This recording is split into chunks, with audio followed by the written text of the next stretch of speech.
So what can we be doing differently within the employee experience to actually make a difference in these areas? So that's engagement. So a few people got it right, that things haven't moved too much. The only other thing I'd like to say on engagement is thinking about what drives it. So engagement is an outcome, as I mentioned. We then do some fancy-ish statistical analysis, a regression analysis, to think about what impacts engagement. The reason we do this is it helps us explain and understand engagement scores. And on this slide, we've run that driver analysis for our APAC data and then also for our Singapore data. I think this will help us understand a little bit about the different kind of drivers and motivations of employees in these two geographies. So it's really interesting that the number one driver of engagement in APAC, feeling valued as an employee, doesn't even feature in the top 5 for Singapore. So for some reason, employees in APAC seem to care a lot more about feeling valued by their organisation. So if in Singapore we're not caring about that, what is it that we're caring about? We seem to be very focused on the future. We have our number one driver of I'm excited about my company's future, and a second one that is also talking about I have confidence in the future of my company. I thought this was interesting. Living in Singapore, I feel like we get an awful lot of direction about the future from the government and a huge amount of focus on where we're going. And one hypothesis I have here is that maybe that's then showing up in what employees expect from their organisations as well. So we seem more focused on the future than our APAC counterparts. In Singapore, we're also really caring about our careers. So we've got 2 questions in here about reaching potential and feeling that our career goals can be met at our company. If we think about the fact that where we're trailing behind is on that intent to stay, but what drives engagement most is feeling like we've got a future in our career, I think it shows a little bit of maybe why we're not making progress. If this career is what people want the most, but it's where we're maybe not then connecting with them on, it's probably creating a few challenges. The last thing I'll say here is I also think it's interesting that senior leadership appears in our APAC driver and also in our global one, and it doesn't show up in Singapore so much. So that's a quick look at engagement, which has stayed pretty stable. It really went up in COVID. It's flattened out. Most organizations are back where they were pre-COVID. We're seeing that organizations and employees care a lot about the future. They care a lot about their career. And they're maybe a little bit less focused on senior leadership. I wanted to share a little bit outside of engagement what's changing. So these are the questions where we saw the biggest improvement since 2023 for 2024. And our norms database is very big, so even these small numbers mean quite a lot. It's interesting here that employees are actually feeling more positive on well-being. So we've seen a 6 percentage point increase on whether my company creates an environment that supports a healthy lifestyle, and a 5 percentage point increase on whether we're able to detach from work during non-work time. I think a lot of clients I speak to are saying, Hannah, I'm trying lots of things on well-being, but I'm not sure it's making a difference. So I thought it's interesting that this norm data is saying actually some of those efforts do seem to be paying off for employees, at least at a Singapore level. We're also feeling that our companies are more environmentally responsible. And I think, again, that's that trend of ESG that we see showing up. Employees seem to be more positive on how it's being reflected. And they're also getting a bit more positive around training and whether we're willing to confront and solve problems. So I think there's some, hopefully, spots of good news here around well-being and environmentally responsible. But I'd love to know how this data stacks up for you. So is this what you're seeing in your organisation? Are you seeing improvements in areas like well-being, solving problems and training? Or are you seeing something different? And then I'll talk a little bit about some of the more challenging things we see in our data. How does this compare to your experiences? Having all this work-life balance and everything, we do already have policies that support how we operate as an organization. But it is through COVID and what COVID brought to us that we could bring this up and get featured. In a way, it's like giving the employees the permission to embrace those policies that we had before. And it's also an opportunity for the organization not to put people in a position where they felt that they are not doing their best. So because of that, it has helped us to build that engagement to say you can work anywhere, anytime. And we have also enforced that we digitalize our processes so that it supports this, but you can work anywhere. God, thank you for sharing. That's something we see showing up, this idea that COVID kind of gave us a space to spotlight these things, and now they've embedded, so that's good. Anyone else? Anyone seeing a very different picture to what we have here? Maybe where sentiments are not so stable, things are getting more challenging? Anna, I have a question. I was really intrigued in terms of the APAC data versus the Singapore data. It seems, in one way, I think you mentioned that the safe, that's why, but is it an individualism running in the Singapore? I mean, maybe it's a post-COVID, people are more comfortable being very confident and so on. I'm just not sure I got two follow-up questions. That any insights in your conversations with the client that you have this type of grasp? The second one is that, do you think it's a developed versus developing country type of difference on that part? Because I think Singapore used to have those type of results, if I recall some of the sessions that you shared before. So that was one that stands out to me. I don't know about others.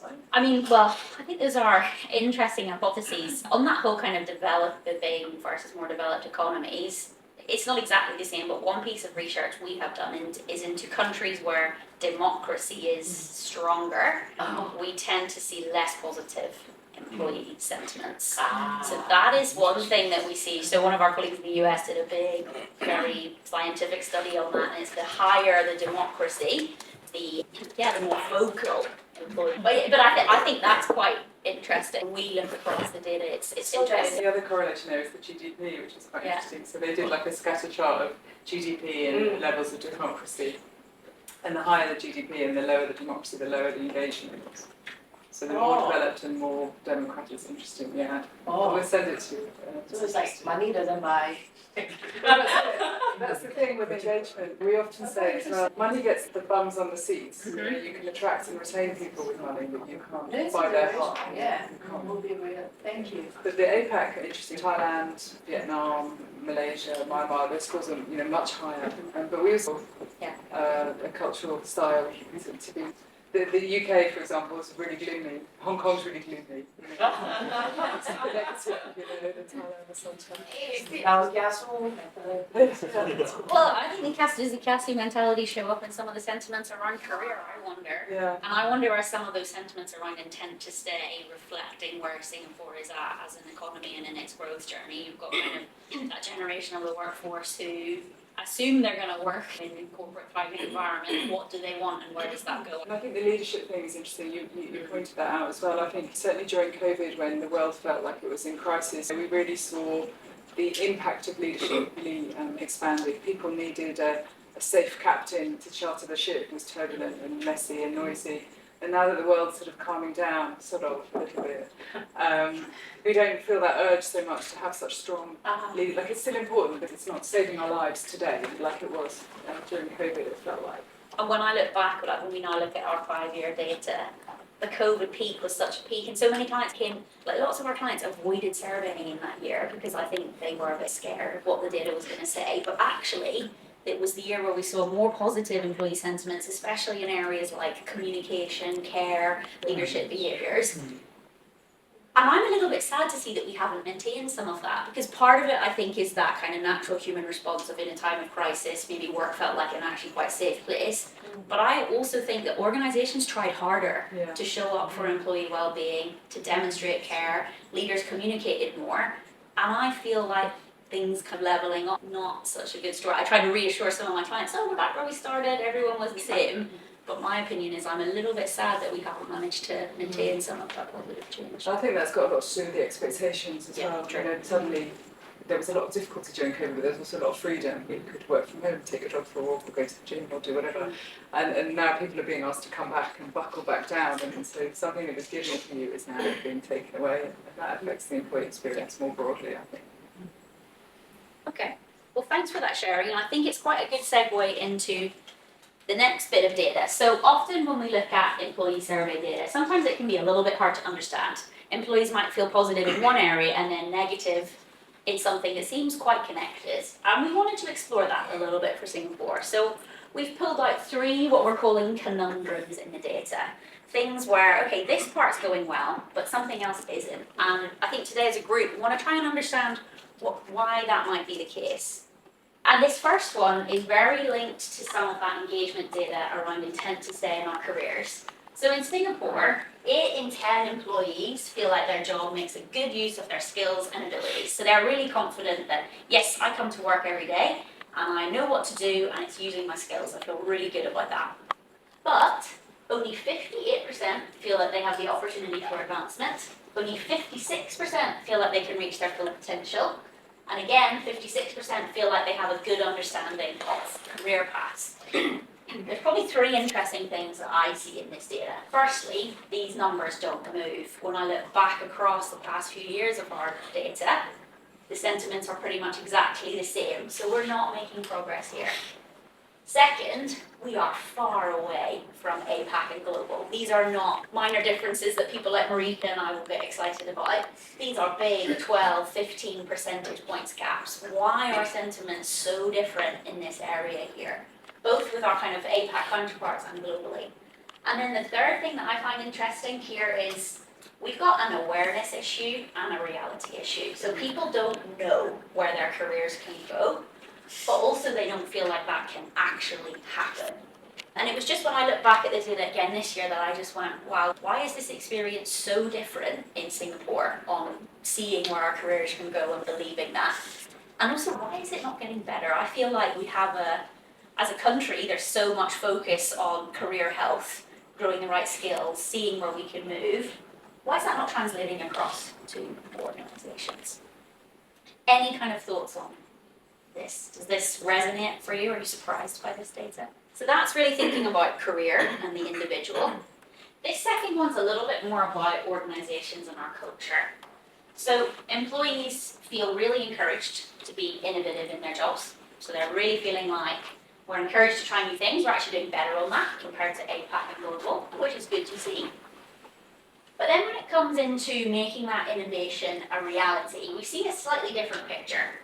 So we've got 2 questions here that are quite focused on the customer. So whether we are feeling like we're responding quickly to changing customer needs and wants, that's 9 points below our global norm and 13 points below APAC. We're also not super confident that we're responding quickly to their changing needs and wants. And we're not feeling super confident that we as employees are then empowered to influence the way we do things at work. That's down at 63% favourable and 6 percentage points above APAC and global. So I thought that this is interesting that we're talking a lot about innovation, but then when it comes to employees seeing that actually we're making a change, doing well for our customers, we're not so convinced. And also that they're not feeling like they can do very much to influence the way we do things at work. And I think there's some linkage here to our last conundrum, which is a bit about that openness and feeling empowered topic. So in Singapore, this is unsurprising I think, but in Singapore we are really confident that if something bad is happening that we can talk about it and that something will be done about it. But if we think outside of that world of ethics, we're not feeling super confident that we can speak up. We're really not feeling very good about whether we can give open and honest feedback. And this is not to managers, this is just to people I work with, so to our colleagues. And also we're not even super sure that our management makes an effort to get inputs, ideas and opinions from employees. So like when we bring those last 2 conundrums together, I feel like there's still a lot of action that we need to take to move from a culture that, yes, talks about innovation, where employees have good relationships, where we've got fundamentals of ethics in place, into a space where it's organisations that are actually making innovation happen, where we've got a proper speak up culture and where people are actually giving that true, open and honest feedback to each other on quite an ongoing basis. I don't think these conundrums are anything new. And what is interesting, so I probably do about 50 to 70 results presentations a year for my clients. Nearly every single one of them I will end up talking about some of these conundrums. And I think the question I have for this group today is, are you taking action in any of these areas? How are we trying to resolve these challenges? And also, what is it that we need to do differently that will actually make this data shift and move? Because I don't think this is anything new, but I think perhaps the fact that it is still this stark and it's not progressing is quite a challenge. So this is a whole mix. This is MNCs, locally listed companies, SMEs, quite a big spectrum, and there's a couple of hundred organisations in this data. I think the biggest influence that we see on employee sentiments is actually geography. So we have these benchmarks by industries. People often come to us wanting the most specific benchmarks in the world, but actually the spaces where we see the biggest difference are always geography, which I think is the biggest kind of determiner compared to the type of organisation. That's your question. Social service sector. I think traditionally, even until now, the biggest thing is always being client focused. Yeah. The big part, the purpose driven. Yes. So these are things that we don't need to ask for. Mm-hmm. And we most of the time taking it for granted. So from a more client obsessed kind of environment, we are starting in remote center to be more employee obsessed. Okay. So we are starting to do like competency development, career pathway, and really helping people to see that they can build a successful career in your organization. That's good to hear. That kind of the client obsessed, employee obsessed. How do we do it all at once? Yeah, that point around career, I'd be really interested if anyone is trying anything different to actually solve. For me, this is the biggest challenge that we see coming out of the data. I think some of the other ones are about how do we change culture, how do we move there. This is the part where it feels like there's so much happening, there's so much organisations are trying, what isn't working here. Much of this is sort of is an expectation, people's expectations is realistic still, where their careers can go, and then some of the pictures that the government paints perhaps are very exciting and aspirational. Maybe people were expecting to get there faster or to do more. But yeah, this is quite a sad picture in a way, isn't it? Basically, I go to work and I just do the one thing that I'm good at, and I just do that again, and then that's as far as I'm going to go. Whereas this is all much more future-oriented. Yeah. I think exactly to the point that you were mentioning, right? Singapore has this whole big thing about skills and industry transformations and future skills, and this is how we're going to change the career pathways of different roles across these 30-something industries, right? But yet, we are still not seeing that materialize for the employee at the ground level. Right? They are still seeing, I make good use of my skills, but I don't necessarily see how this is going to give me opportunities that I want in the organization. Am I going to be able to have that, or the skills that I have, is it going to be in line with the future where my organization is going? Like maybe banking, for example, I used to be in that industry. So the people who are in the banks and the branches and so forth, and if they're transforming to become a digital bank, most of those skills that they have might not be relevant anymore. But are we doing things to help to transform them? Are they necessarily seeing that they have a place in the future? Most of them maybe not necessarily. And maybe to this point where the government is hyping it up a bit too much, it creates unrealistic expectations that doesn't necessarily translate to what people are actually experiencing today. Right? I mean, if you go back to the whole industry transformation, if you ask, so which organizations have successfully made the transition, implemented some of this stuff? The answer is actually very few. I think the other part that I wonder on is, are we doing a good enough job of showing people that career progression is not just vertical? Yes, Like, that's right. how are we actually helping people connect with the fact that I don't just go from associate VP, that I don't just try and climb a ladder, but within organizations, are we building that culture that says, how do you build a type of career that actually helps you to thrive as an employee, that yes, gives you progression, but also gives you the type of work-life balance that you want, the type of learning that you want? I think that's maybe something that we could be doing more. There's a pattern as well. Just thinking about from your first engagement slide, it seems like people are quite happy when they're just looking at what's within the remit of their role. You know, their intrinsic motivation is quite high, like they feel like their job makes good use of their skills, that innovation within their role is good.